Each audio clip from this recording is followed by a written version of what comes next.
Okay, I got one. I've got a pretty good topic for today's video, guys. I reckon you're going to like this. Roll intro. My name's Angus. I'm a filmmaker and adventurer. Learn from my tips, tricks and mistakes as I go. And join me on my filmmaking journey. What's going on, filmmakers, and welcome back to AW Films. Today we're talking about that oh so essential component to all of our films, colour. How much do we put in? Do we like it or not? Which colours do we use? When do we use them? The list is endless. Well, now just you hold your horses right there, because Angus has 5 tips for you on colour. Let's get started. So before I jump into it, guys, I just wanted to talk about why I wanted to shoot this video today and why colour particularly came to my mind. The other night I decided to buy EOSHD Pro Log, and if you don't know what that is, it's basically a program downloaded from the internet which you have to buy, which supposedly will give your colours that Canon look. For any of you that don't understand why that's significant at all, basically Canon's colour science has been known to be one of the best in the industry. I was a little bit sceptical about the program at first because when I downloaded it I wasn't entirely sure how it would work. I wasn't sure if it would be a program that you have to install to the camera itself. At first I couldn't find any instructions on how to do this, and then stupidly realised that the download was in fact just a PDF with a number of instructions telling you how you can change your Sony's colour settings to give you that Canon look. So it's kind of a trade-off. You kind of pay for the secret recipe, if you like, to getting these Canon colours. Sadly, guys, I'm not allowed to disclose any of the settings that the PDF recommends. However, what I will do is put a link to EOS HD Pro Color and Pro Log in the description box below, so any of you that want to check it out and give it a try on your Sony cameras, it is there for you.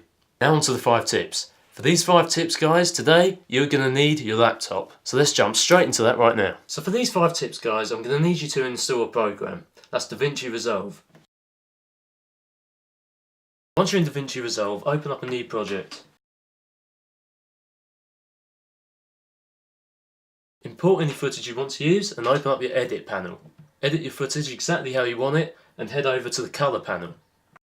And this is where my first tip comes in. Tip number 1, correct any white balance issues in your shot. The best way to identify this is to crank up your saturation to see what colours you're actually dealing with. This takes a bit of practice, guys, but given time, your eyes become accustomed to the different colour imbalances in the shot.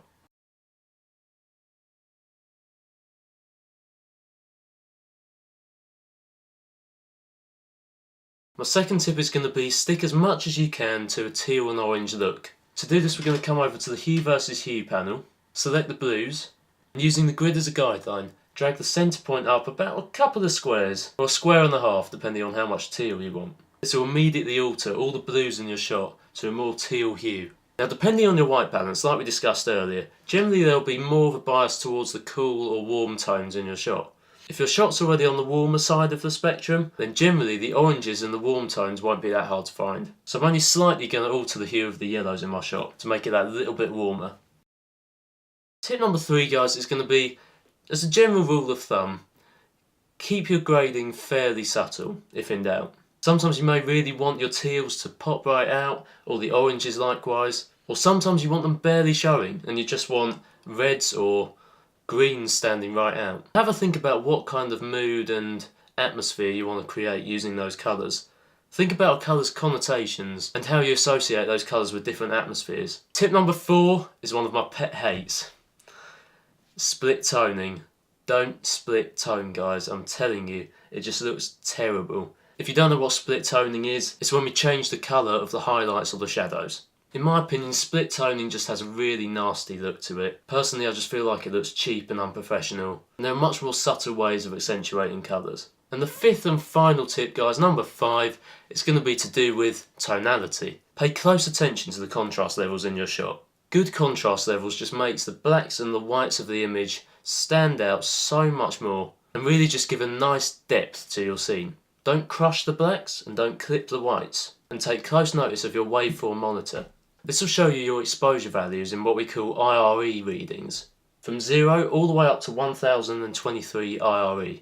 0 being crushed blacks with no detail, and 1023 being clipped highlights with no detail there as well. So make sure you're getting a good balance in between these numbers.